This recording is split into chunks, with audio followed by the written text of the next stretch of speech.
Tās ir ikdienas rūpes, kuras tu nes viena pati. Un tā manā izpratnē tā ir tā solo mamma vai viena vecāka ģimene. Man šķiet, ka kaut kā ir iegājies no bērnības, ka ja tu parādi ar saviem sasniegumiem, ka tu vari vairāk, tas nozīmē, ka tu esi labs. Bet man personīgi patiesībā pārstrādāšanās un visi šie milzīgie sasniegumi un mērķi absolūti iekšēji nerada piepildījumu. Es sakārtoju savu ķermeni, savu nervu sistēmu, savu vēdaru no sērijas. Tīri sapratu, kā darbojas mans organisms, kā vispār dzīvot, lai es fiziski vispirms labi justos un tad arī mentāli. Ja nebūtu bijis viss tik slikti, tagad nebūtu viss tik labi. Es gribu katrās kāzās raudāt. Man ir svarīgi katrās kāzās atrast to kaut ko, kāpēc es varētu tik ļoti būt laimīga šeit atrasties. Jā, es ļoti vēlos partneri. Es tiešām ļoti vēlos, bet kamēr viņš nav materializējies manā dzīvē, tikmēr kāpēc, lai es nemēģinātu būt laimīga iespēju robežās šeit tagad. Linda Lorberga ikdienā iemūžina vienus no skaistākajiem mirkļiem cilvēku dzīvē – kāzas, mīlestību, solījumus un jaunu sākumu. Taču paralēli šiem svētku brīžiem viņa atklāti un godīgi stāsta arī par savu dzīvi kā solo mammai, ar visiem izaicinājumiem, atbildību un izvēlēm, ko tas nozīmē. Linda ir kāzu fotogrāfa un influencere, kur savos sociālajos tīklos dalās ne tikai estētiski skaistā saturā, bet arī ar reālo ikdienu. Tāpēc šodien runājam par sievietes spēku, solo mammas realitāti, darbu, drošību un sapņiem Latvijā. Valstī, kur visizplatītākais ģimenes modelis joprojām ir solo mamma ar nepilngadīgiem bērniem. Sarunu vadu es, Inga Akmentiņa-Smilciņa no Latvijas vecāku organizācijas. Es tevi zinu kā kāzu fotogrāfi, un tev ir, manuprāt, nenormāli skaists Instagramā konts, tāds mīlestības pilns ļoti, ļoti skaistām bildēm. Bet tad kaut kādā brīdī es pamanīju, ka tu esi pierakstījusi kāzu fotogrāfe un solo mamma. Un šis ir tas mans jautājums, kāpēc tev bija svarīgi pierakstīt solo mamma un arī tajā pašā kontā arī stāstīt par solo mammas ikdienu? Kāpēc šis ir tik svarīgi? Man šķiet, ka neviens cilvēks galu galā nav tikai viņa profesija, nav tikai tas, ko viņš dara. Un tas varbūt mazliet manā gadījumā Instagramā ir tāds mārketinga gājiens tomēr, lai cilvēki mazliet iepazīst mani. Jo man tur nav rakstīts tikai solo mamma, man ir rakstīts arī mājas būvniecība, grāmatas, ēdiens. Par to mēs arī runāsim.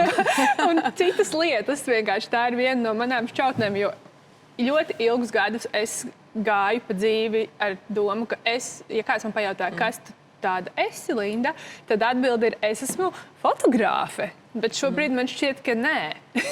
Tā ir tikai viena no manām lomām, un tā ir tikai viena neliela daļa no manas personības, no manas iekšējās pasaules. Tāpēc man šķiet, ka cilvēks, kurš ienāk manā Instagram profilā, kurš reprezentē mani kā personu, ka viņam tomēr būtu forši zināt, kas es tāda esmu vairāk, tad šis cilvēks atnākot pie manis jutīsies ērtāk un foršāk, jo viņš mani jau mazliet pazīst. Tas tāds garāks stāsts par manu mārketinga stratēģiju, pašizdomāto.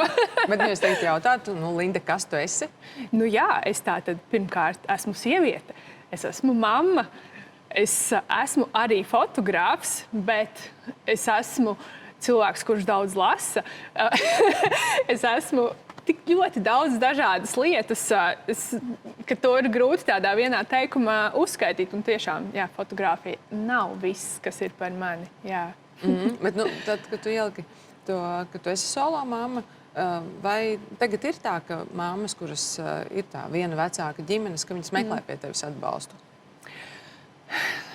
Sāksim ar to, ka ir jādefinē mazliet, kas ir solo mamma. Mans bijušais vīrs piedalās bērnu audzināšanā, bet mans uzskats ir tāds, ka es esmu šobrīd pavisam viena ar bijušā vīra atbalstu nelielu, protams, bet bet es esmu viena gandrīz jau 4 gadus, un tad, kad es esmu viena, es esmu šī solo mamma. Es īsti nezinu, vai tas definējās līdz galam 100% kā solo mamma. bet tur jau tā lieta, ka šis ir tāds sabiedrībā nesaprotams, tādā manā burbulī apkārtnē nesaprotams jautājums, kad tu skaities solo mamma, ja tavs bijušais vīrs mazliet piedalās. Mazliet es domāju, ka mans dēls Bruno vienkārši lielāko daļu laika pavada ar mani. Un tās ir tās rūpes. Tas jau ir. Okay. Labi, tad mēs varam vienoties. Manā pusē tā definīcija arī tāda arī ir, ka bērns pavada lielāko daļu laika kopā ar vienu vecāku, tad šis viens vecāks, ja viņam nav partneris, tad tā ir viena vecāka ģimene, jo tās ir rūpes, kad bērnam ir temperatūra, rūpes, kad bērns ir dusmīgs, rūpes, kad bērnam vajag mājas darbu, kad vajag kompozīciju uz Miķeļdienas tirdziņu. Tās ir ikdienas rūpes, kuras tu nes viena pati. Un tā manā izpratnē tā ir tā solo mamma vai viena vecāka ģimene. Es arī tā uzskatu, tāpēc es esmu šo tur pierakstījusi.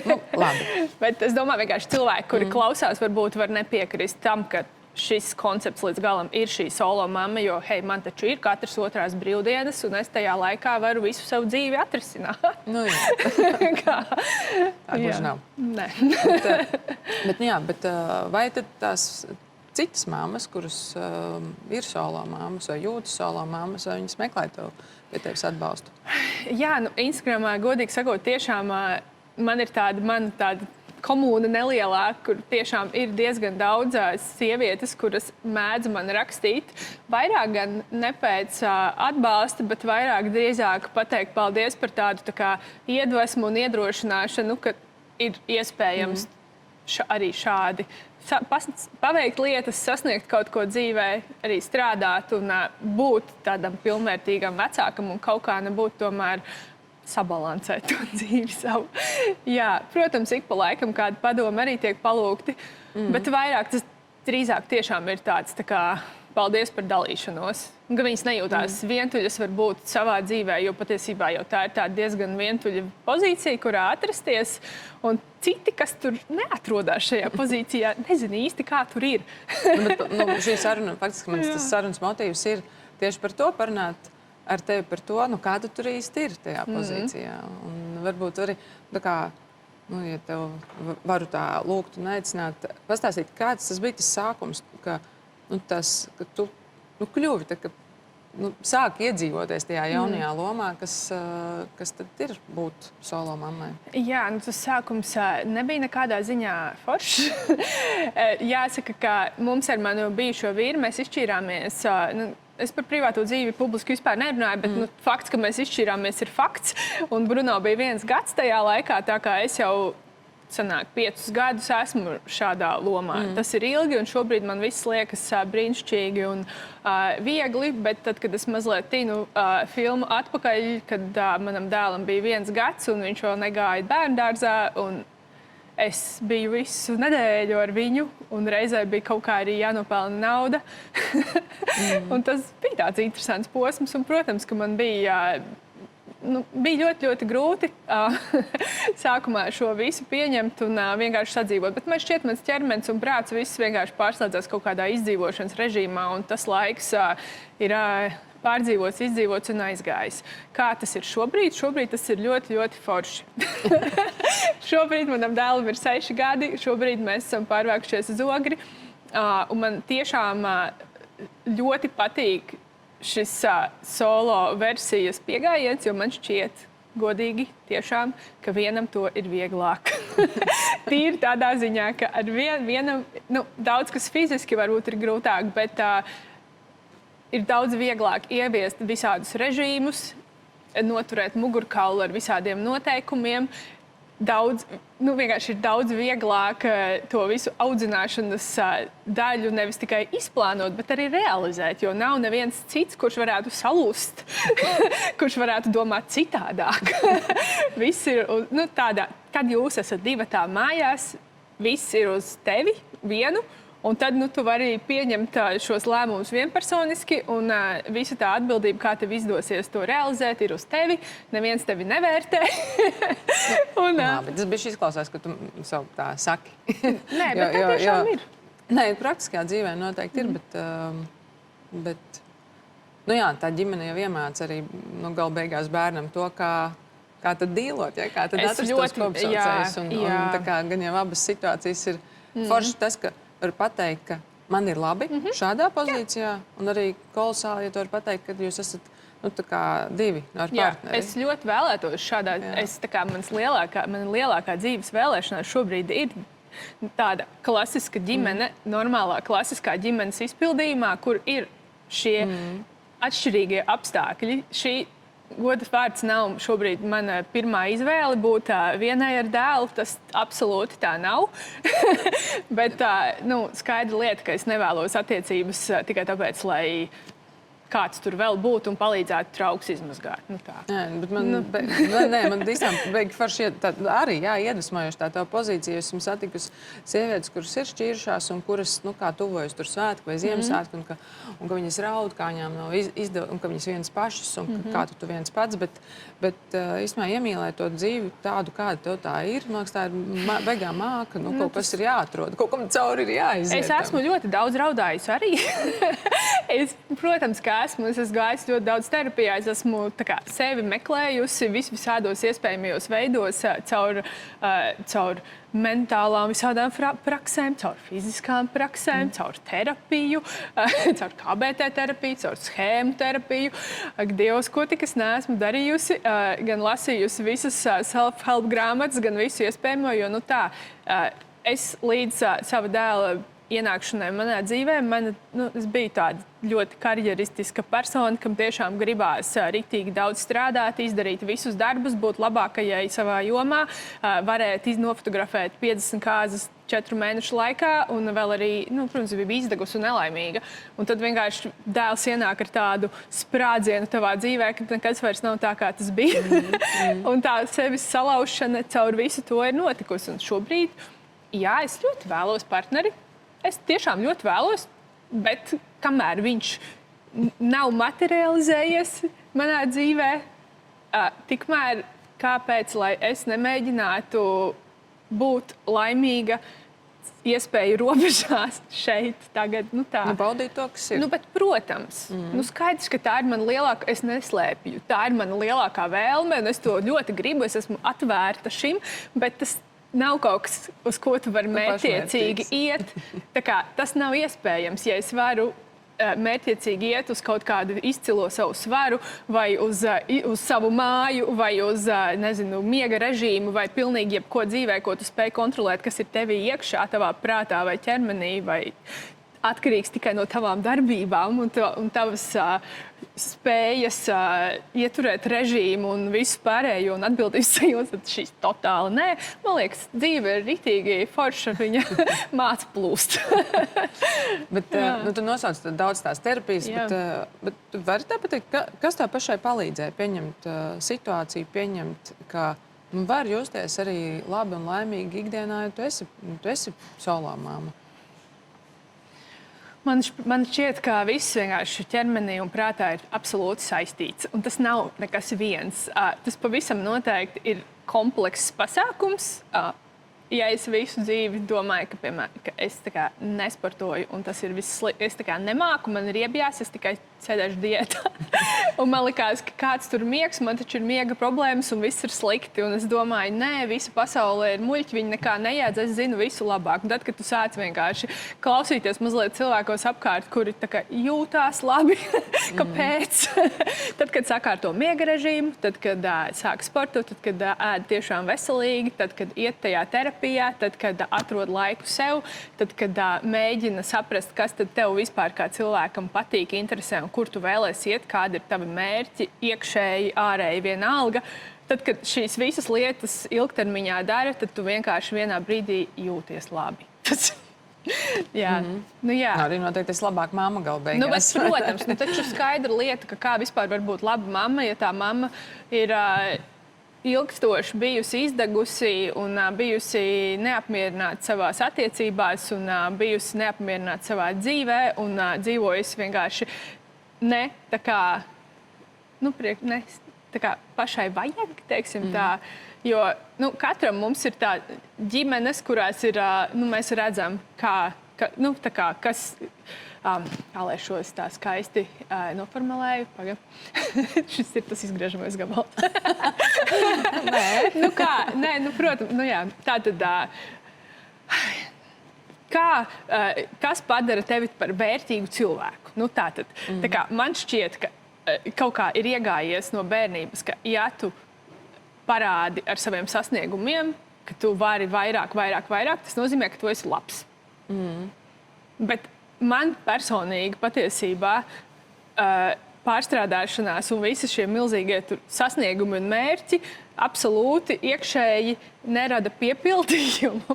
Tas, ka man ir liels resurss daudz darīt, un varbūt es esmu maģiski atradusi savu tādu profesionālo ievirzienu ļoti agrā vecumā, kas man arī dabīgi padodās, un man tas šķiet salīdzinoši viegls darbs. Tas, protams, ir super bonus, bet īstenībā es jūtos labi tad, kad es jūtos labi, un es nejūtos labi, kad es pierādu pasaulē, ka es esmu laba. Mēs katrs esam labs, vienkārši arī nepaveicot, negāžot kalnus, vai ne? Un to ir jāmācās. Jā, bet tur ir tā lieta, ka tas nenāk, manuprāt, automātiski. Es nezinu, vismaz man ne. Man vajadzēja terapiju. Man liekas, mūsdienās kaut kā tas tā loģiskāk jau liekas jauniešiem, kad cilvēki mazliet tā vairāk domā par savu mentālo veselību. Jā. Bet tajā laikā, kā katra nākamā paudze, es ceru, ticu, ka būs labāk. Tad nevar jau nosūtīt nevienu par to, ka tajā laikā vienkārši tā bija izdzīvošanas situācija, tu strādā, tu dari. Jā, tā ir. Bet es nezinu, seko līdz tādiem datiem, bet viena vecāka ģimenes Latvijā ir izplatītākais ģimenes modelis. Jā. Ir tā, ka viena vecāka ģimenes pārsvarā tās ir māmas, Latvijā ir aptuveni 100 000. Un tas mans jautājums par to, kā tu pat redzi, kas ir tas grūtākais solo mamām Latvijā? Tieši tādā Latvijas kontekstā.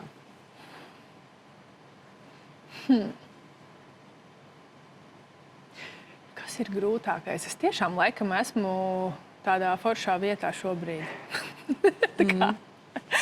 Kas ir grūtākais? Bieži vien jau, protams, realizēt sevi tādā izpratnē, ka cik es tā domāju par mamām kopsumā. Tā kā man karjera bija diezgan ok pirms bērna ienākšanas dzīvē, tad es pieņemu, ka Latvijā, ņemot vērā latviešu mentalitāti, ir tas, ka kā, sevi nolikt kaut kādā 5. Pozīcijā un visu sevi veltīt tikai bērniem, un tad sanāk, ka tu sevi nerealizē kaut kādā jomā bieži vien, kur tu varbūt gribētu to darīt. Jo skaidrs, ka nav viegli.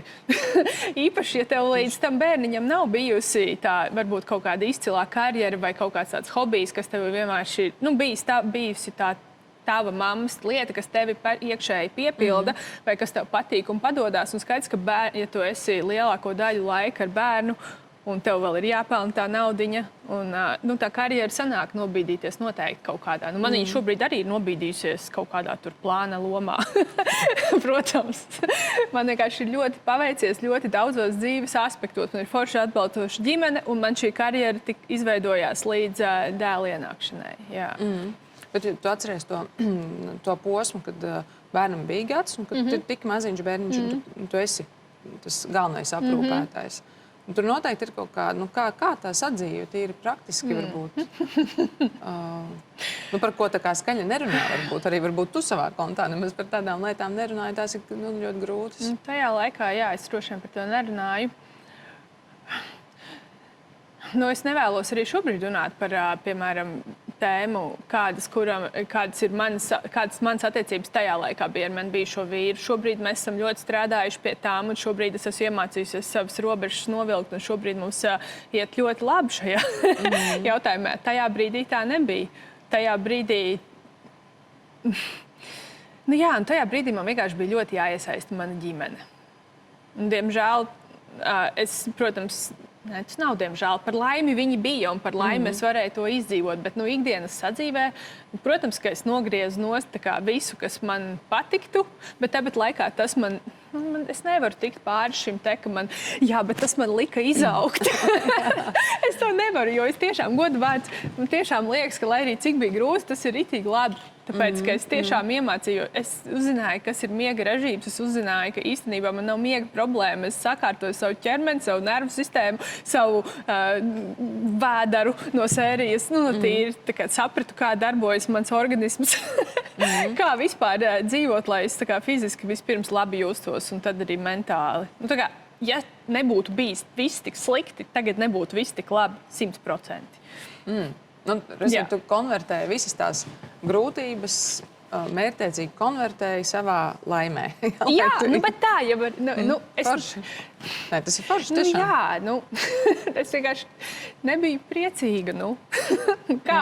Visi taču mēs gribam dzīvot, justies labi un tam līdzīgi. Katram mums ir sava tā receptīte. Man kaut kā caur visādiem iespējamiem neapņēmības kalngaliem tas kaut kā sanāca. Arī mazliet varbūt tāds spīts, jo ne visi var, ne visi prot, tev ir grūti un nevis palikt tajā grūti un čingst un saudzējiet un žēlojat mani, bet nē, es tagad tieši es sāku iet gulēt 9 vakarā kopā ar savu dēlu. Es sāku celties 5, 6 no rīta, un no rīta kaut kādu stundu līdz 2 pavadīju ar sevi, lasot, rakstot dienas grāmatu, pildot kaut kādus tur uzdevumus, lasot kaut kādas grāmatas, kuras varētu man dot kaut kādas iespējas. Es visu naudu, kas man tur bija, es liku iekšā terapijā, es meklēju fiziski, kā atrisināt manu ilgu gadu stresa periodiem, ejot cauri sabojāto kuņģi. Jo viss jau tur sākās galu galā. Man ir gastrīts, un man bija tā, ka es nevarēju ieēst neko bez sāpēm. Tiešām mana nervu sistēma bija vienkārši viszemākajā punktā. Es mani atrada internetā tāda meitene, kas ar bioloģisko medicīnu nodarbojās un lietojot augu kaut kādus tur ekstraktus un mainot ēdienkarti, es lēnā garā sakārtoju savu vēderu, bet tas reizē sakārtoju arī manu nervu sistēmu. Es sāku lēnā garā sportot. Es to darīju arī no rītiem tajā laikā, un tur ir ļoti jātur tas savs mugurkauls un jābūt ļoti atbildīgam, lai tu tiešām aizietu tajā. Gribās jau to laiku sev, visiem gribās. Man liekas, ir tik daudz cilvēku, ar ko es runāju, man gribās lasīt grāmatas, bet man nav laika, jo man ir Es domāju, ja es varu atrast piecelties 5 no rīta, lai lasītu grāmatu, jo mana nervu sistēma to pieprasa, jo ja es pieceļos 7 no rīta un mans bērns uz mani stundu kliedz pirms bērnu dārza, piemēram, tad kāda tieši tev var būt zen tavā dzīvē? Tāpēc es cēlos, arī tagad ceļos agri, pavadu laiku ar sevi, un pēc tam es spēju funkcionēt. Un, ja to dari ilgtermiņā, tad ilgtermiņā jūties daudz labāk. Un tas vienkārši ir rutīna, apņēmība. Un nekas. Es teiktu, ar veiksmi maz sakara. Bet ar daudz lielu darbu sakars. Nē, veiksme, patiesībā, tā jau ir. Veiksme. Es nezinu, kāpēc man vienmēr gribās samazināt savu ieguldījumu tajā un visu laiku gribās teikt, bet tas pats atnāca. Neatnāca, es saprotu, bet es nezinu, kas šis ir. Tas kaut kas vēl tur terapijā. Šobrīd nav tam budžets. Bet šobrīd arī ir ok. Vai tas ir tas laiks, kad tu dabūji to savu sirmos matus skaistos? Jā, tas ir tas laiks, kad es dabūju sirmos matus. Pa vidu es tur vēl iesaistījos tādās ļoti destruktīvās, briesmīgās attiecībās, kuras bija tur mazliet vardarbīgas visādās izpausmēs, par kurām es nedomāju, ka vajag stāstīt. Tas bija ļoti slikti. Nekas sliktāks nav bijis. Bet pēc tam, tad tas, ko es pirms šī raidījuma teicu, tad kā Fēniks ar sirmiem matiem ieradies uz raidījumu. Ritīgi vieda. Ļoti forši.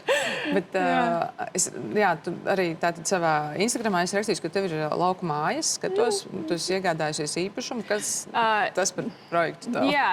Tā ir māja, kas pat nav nemaz lauku, viņa ir pilsētā. Tad, kad es biju precējusies, mēs nopirkām kopā šo īpašumu un mēs domājām Ogrē būvēt māju. Mums pat bija projekts, bet tad mēs tā sapratām, ka 25 nelaimīgi hipotekārā kredīta gadi nav tas, ko cilvēkam vajag jebkuram. un tad tas īpašums, tā kā es esmu no Ogres, un mans ieguldījums tur bija lielāks. Un, kaut kā mēs tā vienojāmies vispār bez problēmām, ka tas īpašums paliek man. Un tad, protams, pēc šķiršanās man likās, ka nekad mūžā es to māju neuzbūvēšu.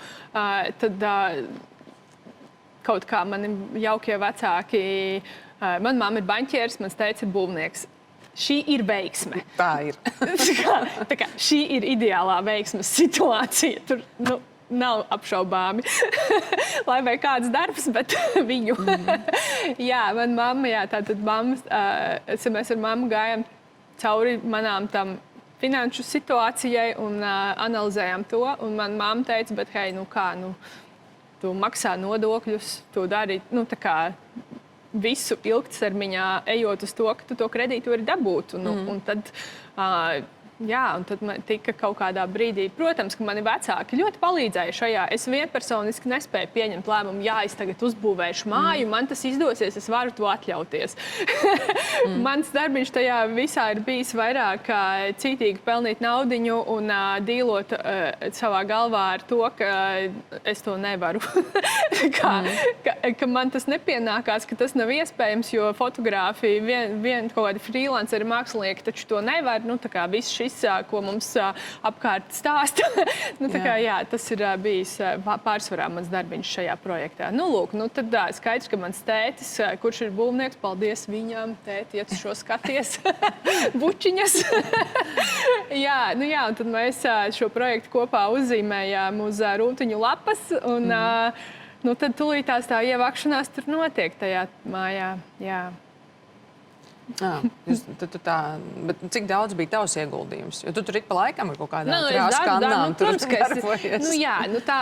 Tas viss, mans ieguldījums ir diezgan daudz, bet viņš ir tādās mazsvarīgākās lietās. Protams, ka es sienas nemūrēju, es krāsoju lietas, bet tikai tāpēc, ka manai mākslinieckajai dvēselē nedara nopirkt vienkārši normālas durvis. Man vajag, lai viņas tur ir interesants, lai tā māja ir ar manu šarmu, lai tā māja ir inčīga un man patikt. Un es pa vidam visādas ļoti interesantas lietas ir notikušas. Es braukāju pa tādām mazām mini bodītēm, visādiem tādiem, neantikvariātiem, visādām krāmu bodēm un meklēju visādas foršas lietiņas priekš šīs mājas, tādi mākslas projekti pie sienām ir man tā plānā.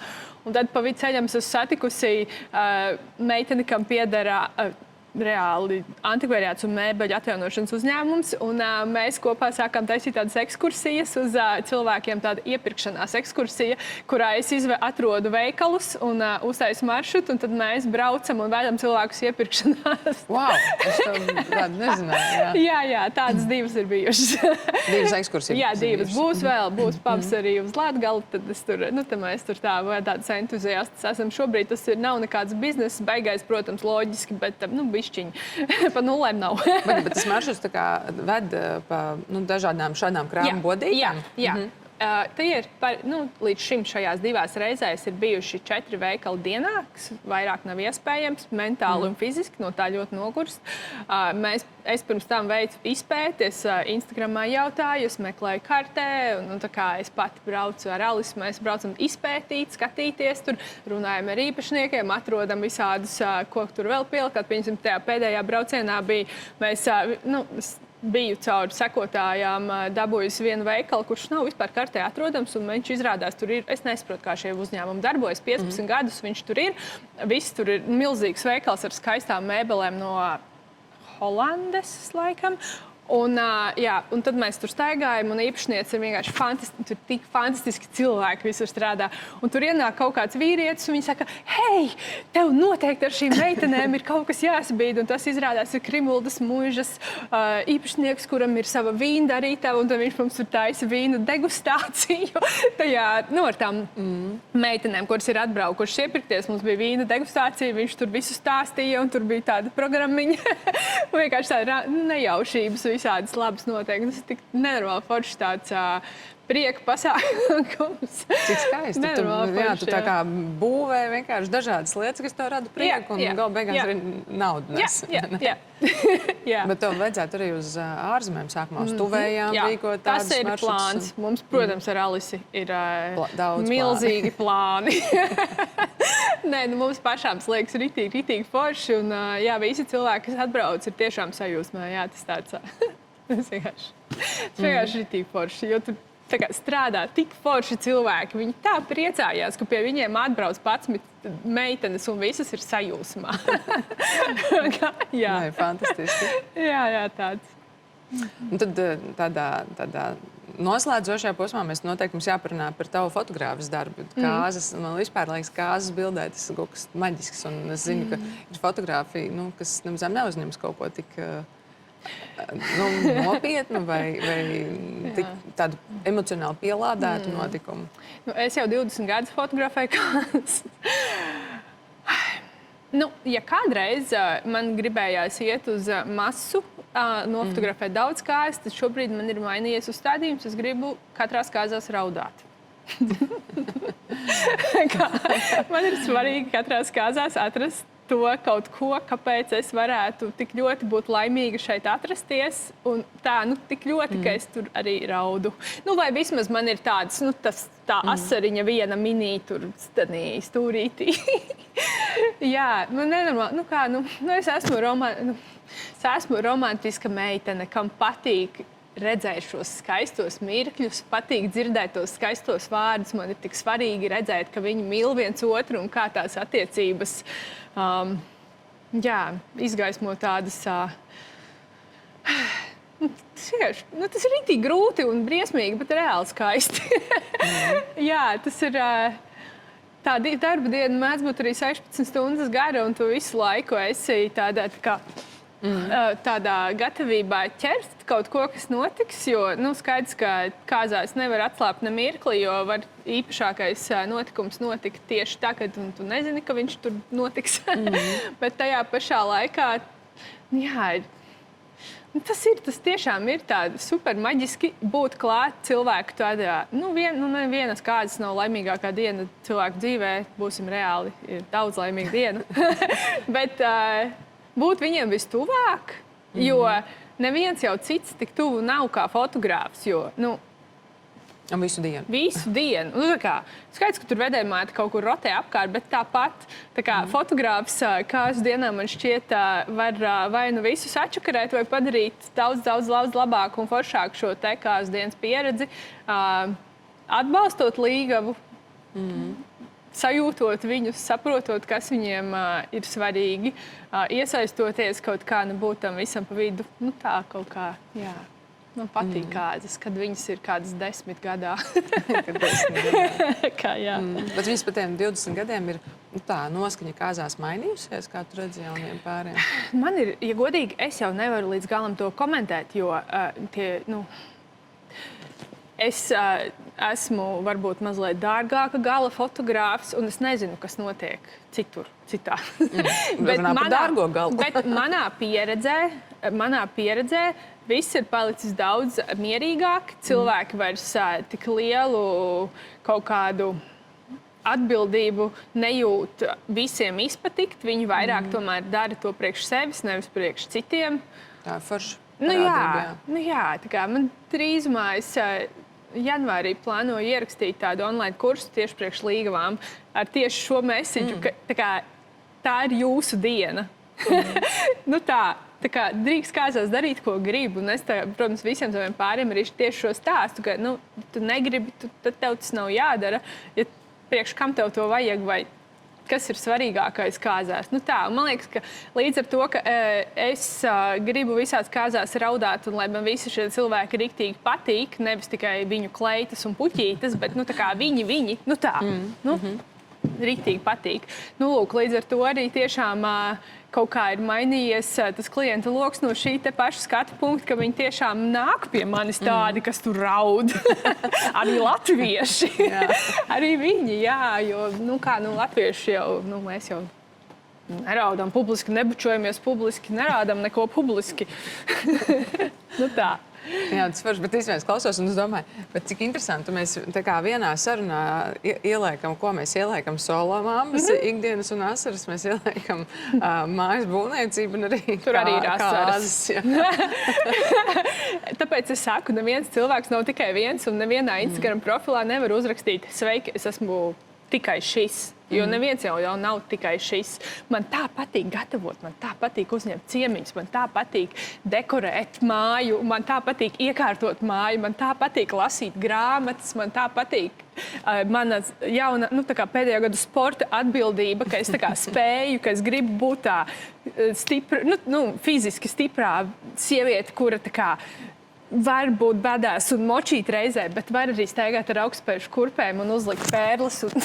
Man liekas, tur jau tā lieta, ka neiecentrējoties uz kaut ko vienu un meklējot visādas savas šķautnes un saprotot, kā tas tev palīdz justies labi, dzīve vienkārši forši paliek. Jā. Tas ir forši. Jā, man patīk tā doma. Konvertēt to visu. Visas grūtības uz to labo. Visas grūtības uz to labo. Tas ir beidzies. ļoti labi. Jā. Bet īstenībā tagad ir arī daudz vieglāk. Pieņemsim, nezinu, tur kaut kādas lieta, ko es pasūtu mājai, ko es gaidu tur 2 mēnešus, atnāk tur nepareizi. Man ir tāds... Neko, tieši tā. Kāds pagaidīšu vēl? Kas tas vispār ir? Tieši tā. Es atceros, ka tad, kad es precējos, un man bija ļoti svarīgi, laikam nevis precēties, bet uzorganizēt superīgākās kāzas vienkārši. Jo es tomēr kāzu fotogrāfs, un man tagad visiem jāparāda, pilnīgi absurdu kalngals, es zinu, bet ko tur slēpt. Un toreiz bija tā, ka es man bija svarīgi, lai viss ir perfekti, un bija problemātiski, jo man vajadzēja kaut kāds viens tur perfektos šķīvjus, kurus tur viena latviešu keramiķa taisība, tad viņai salūza krāsnes, tad man bija scēnas un briesmīgi, un tad vienkārši mēs sastrīdējāmies, beigās tie šķīvji bija, bet man liekas, es biju kaut kāds 50 litrus izraudājusi dēļ kaut kādiem šķīvjiem. Un šobrīd tā mācība laikam ir tvert vieglāk un neiecentrēties uz kaut kādiem štruntiem. Štruntiem. Vēl beigās tu izšķīries. Un vai tiešām šķīvi kaut kā uzlaboja laulību dzīvi? Nē, tā kā pilnīgi nē.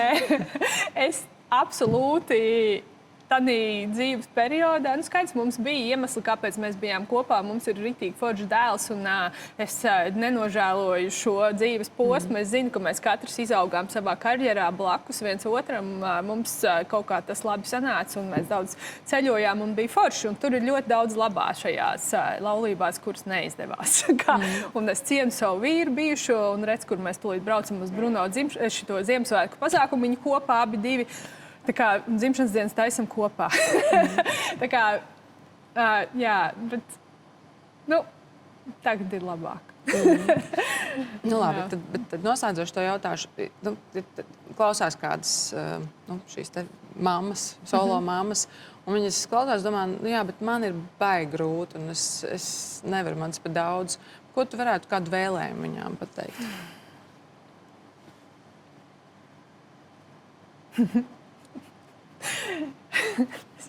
Kā lai novēlu veiksmīgu režīma ieturēšanu cilvēkam?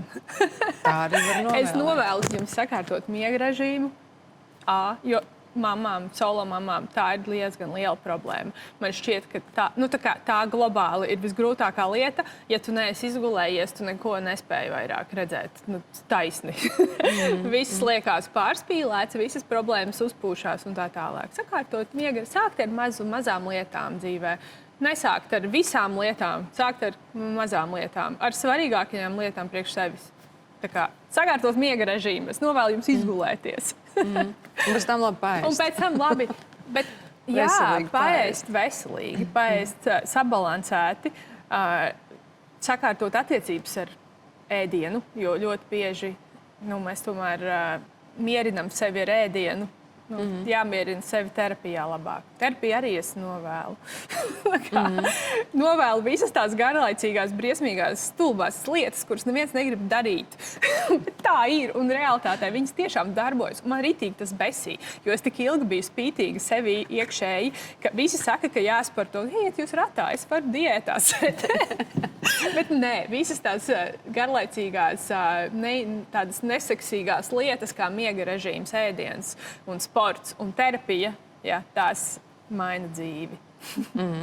Bet tas ir noteikti tā, pavisam noslēdzot, piebilstot, bet arī sakārtot attiecības partneri. Jā. Nu kā, partneri jau... Protams, es saprotu, partneri ir ļoti dažādi. Skaidrs, ka, man tiešām ir labs bijušais vīrs. Viņš ir, mēs abi ejam uz mērķi, lai mūsu dēls ir laimīgs, lai viņam ir forša dzīve. Mēs bijām kopā terapijā, pārterapijā, runājot par to, kā mums labāk organizēt ikdienas sadzīvi, lai Bruno būtu labi, jo, skaidrs, ka viņam arī bija visādi problemātikas uzaugot. Loģiski, viņš regulēja tur, šur. Jā, tā kā, savu ego nolikt kaut kādā tur plauktiņā dažos jautājumos, vajag vienkārši, un tā spītība, ir ar viņu jāstrādā, pierādīt taisnību visos 100% gadījumos nevajag. Paskatīties no otras skatu punkta vienkārši besī, bet vajag. Visas neseksīgās lietas, diemžēl, jā, viņas tā kā... Jā. Un tad varbūt priecīgs cilvēks ar sirmiem matiem no stresa. Bet priecīgs. Bet skaistiem matiem. Bet priecīgs. jā, ne tiešām. Man visu laiku, lai gan daudz kas ir grūti, arī man dažreiz sanāk dzert antidepresantus, jo kaut kāds stress dēļ mājas vai kaut kā viņš parādās. Bet tāpat man visu laiku ir tā apziņa, ka šie ir tie vecie labie laiki, par kuriem visi runā kādreiz. Tad, kad tie beidzas. Jā. Super. Es tev teikšu paldies. Jā, paldies.